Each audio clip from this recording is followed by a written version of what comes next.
ورحمۃ اللہ وبرکاتہ. الحمد للہ وکفى وسلام علی عباده الذین اصطفى اما بعد. عزیز طلبہ، دروس البلاغہ میں انشاء کے بارے میں ہم پڑھ رہے ہیں، اور انشاء کی دو قسمیں، طلبی اور غیر طلبی. انشاء طلبی کی 5 چیزیں ہیں: امر، نہیں، استفہام، تمنی اور ندا. امر اور نہیں کے بارے میں ہم نے پڑھا. استفہام کے بارے میں ہم تفصیلات کو پڑھ رہے ہیں. ہم نے ادوات استفہام میں سے حمزہ، حل، ما اور متا، من اور متا کے بارے میں پڑھا. ان کی تفصیلات ہم نے کتاب کے ذریعے سے آپ تک پہنچائی اور ان دروس کے ذریعے سے آپ تک پہنچانے کی کوشش کی ہے. امید ہے کہ آپ سب نے ان چیزوں کو پڑھا ہوگا، سمجھا ہوگا. اللہ رب العالمین ایسا ہی کرے. آج ہم ادوات استفہام میں سے ایانہ سے پڑھنے جا رہے ہیں. صاحب کتاب رقم تراز ہیں: وَأَيَّانَ يُطْلَبُ بِهَا تَعْيِينُ الزَّمَانِ الْمُسْتَقْبَلِ خَاصَّةً. ایانہ کے ذریعے سے زمانِ مستقبل کو خاص کر متعین کرنے کو طلب کیا جاتا ہے. یطلب بها، اس ایانہ کے ذریعے سے طلب کیا جاتا ہے کیا؟ تعیین الزمان المستقبل خاصۃ، خاص کر زمانہ مستقبل کی تعین کو. زمانہ مستقبل کی تعین کو اس ایانہ کے ذریعے سے طلب کیا جاتا ہے. وتکون فی مواضع التحویل، اور یہ تحویل کے موقعوں پر ہوتا ہے، یہ تحویل کی جگہوں میں ہوتا ہے. تحویل کہتے ہیں التحویل بشأن المسئول عنہ وتعظیمہ، جس کے بارے میں سوال کیا جائے اس کی شان کو بڑھانا اور اس کی تعظیم کرنا. جیسے کہ مثال ہے آگے، قولہ تعالی، اللہ تعالیٰ کا فرمان، یسأل ایان یوم القیامہ، وہ سوال کرتا ہے کہ کب ہے قیامت کا دن. ایان، کب ہے قیامت کا دن؟ تو ظاہر سی بات ہے یہاں پر قیامت جو ہے وہ آنے والی ہے مستقبل کے زمانے میں. تو خاص کر زمانہ مستقبل میں جو ہے وقت کی تعین کے بارے میں طلب کیا جاتا ہے کہ کب ہے وہ. حالانکہ قرآن و سنت کی دلائل سے قیامت کا وقت جو ہے متعین نہیں ہے، لیکن سوال کرنے والے نے سوال کیا کہ بھائی بتا دو، تعین کر دو قیامت کے دن کی، کب ہے وہ، کس دن آئے گا، کس سال میں، کیا تاریخ ہوگی، وغیرہ وغیرہ. تو یہاں پر دیکھیے قیامت کا دن جو ہے ایک عظیم دن ہے، اس کی عظمت سب جانتے ہیں، اور اس کی شان کے بارے میں قرآن و سنت نے تفصیل سے گفتگو کی ہے، وہ ہم سب جانتے ہیں. تو اسی کو تحویل کہتے ہیں. تحویل، موضع تحویل، تحویل ہول یعنی ہولناکی، قیامت کی ہولناکی کے بارے میں سوال کیا گیا ہے یہاں پر. اور ہولناک جب کوئی چیز ہو تو اس کے بارے میں ایانہ کے ذریعے سے طلب کیا جاتا ہے، اس کی تعین کو جو ہے پوچھا جاتا ہے. اس کے بعد اور ایک حرف ہے اور ایک ادات ہے ادات استفہام میں سے کیفا. تو کیفا کے بارے میں ہے یطلب بها تعین الحال، کیفا کے ذریعے سے حال کی تعین کو طلب کیا جاتا ہے. جیسے کیف انت، آپ کہتے ہیں، تو حال پوچھا ہم نے، تو حال یعنی ابھی فی الحال آپ کیسے ہیں.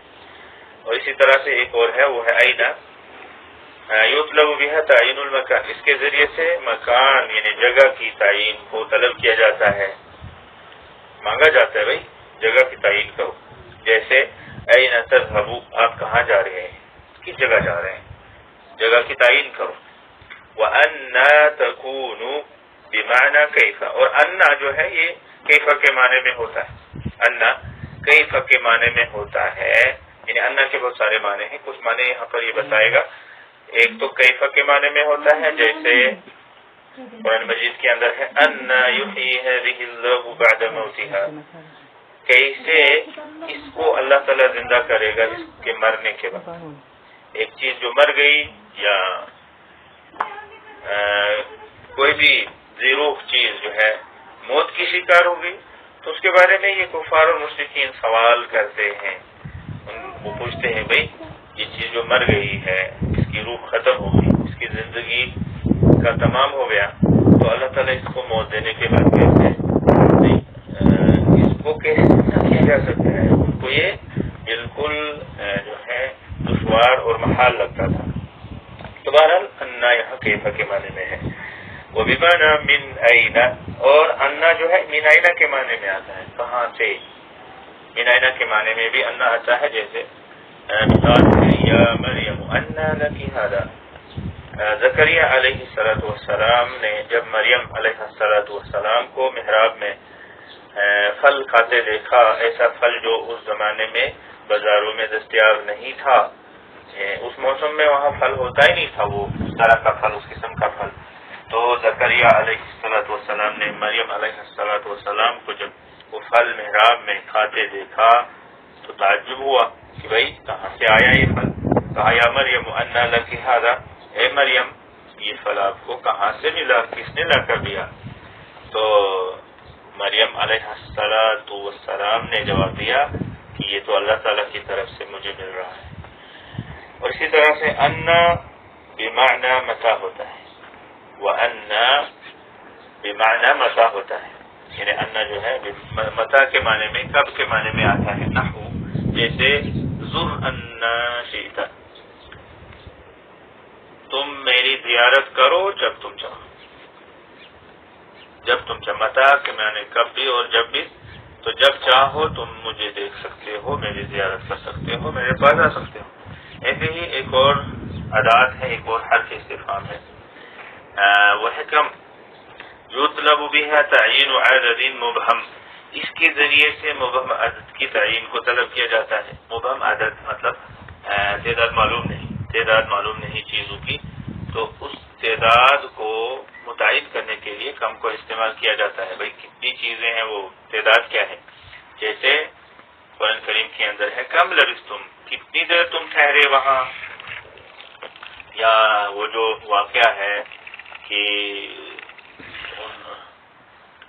کتنے دن تم جو ہے اللہ تعالیٰ نے تمہیں کتنی دیر تک نیند میں رکھا یا اس غار میں رکھا وغیرہ, تو اس طرح سے اس کے بارے میں آیا ہے یہ کتنی دیر تم وہاں ٹھہرے.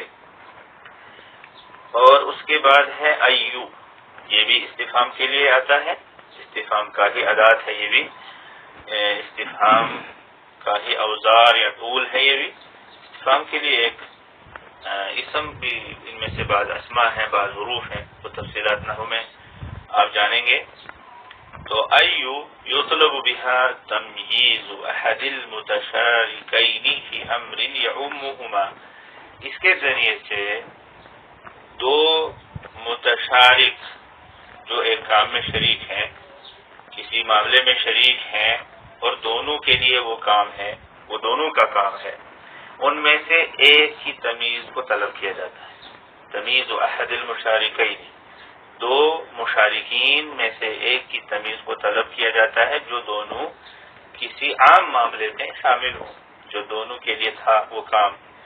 نحو جیسے کہ مثال ہے اس طرح سے ای الفریقین خیر مقاما, دونوں فریق میں سے مقام کے اعتبار سے زیادہ بہتر کون ہے. دونوں فریقوں میں سے خیر میں مقام کے اعتبار سے بہتر کون ہے. تو خیر کے اس کام میں دونوں فریق شریک ہیں, لیکن ان میں سے ایک کی تمیز چاہیے, اس کو طلب کر رہے ہیں کہ زیادہ مقام کس کو ہے. تو یہ اس طرح سے استفہام کے ادوات یہاں پر پورے ہو جاتے ہیں. آخری جملہ ہے وَيُسْأَلُ بِهَا عَنِ الزَّمَانِ. ان ادوات کے ذریعے سے زمان کے تعلق سے سوال کیا جا سکتا ہے. والمکان, مکان کے لیے بھی سوال کیا جاتا ہے, جگہ, وقت و جگہ کے بارے میں ان ادوات استفہام کے ذریعے سے سوال کیا جا سکتا ہے. والحال والعدد, حال کے بارے میں, عدد کے بارے میں. والآخر وغیرہ, عاقل کے بارے میں سوال ہو سکتا ہے, غیر عاقل کے بارے میں سوال ہو سکتا ہے. حسب ما تضاف الیہ، اسی حساب سے، اسی اعتبار سے جس اعتبار سے ان کو مضاف کیا گیا ہو، یعنی جس کی طرف وہ مضاف ہوں گے اسی کے بارے میں سوال ہوگا۔ حسب ما تضاف الیہ، جس کی طرف ان کو منسوب کیا جائے گا، مضاف کیا جائے گا، تو اسی کا سوال بھی ہو سکتا ہے، اسی کے بارے میں پوچھا بھی جا سکتا ہے۔ اللہ تعالی ہمیں کہنے سننے سے زیادہ محنت اور پڑھنے سمجھنے کی توفیق عطا فرمائے۔ السلام علیکم ورحمۃ اللہ وبرکاتہ۔ وعلیکم السلام ورحمۃ اللہ وبرکاتہ۔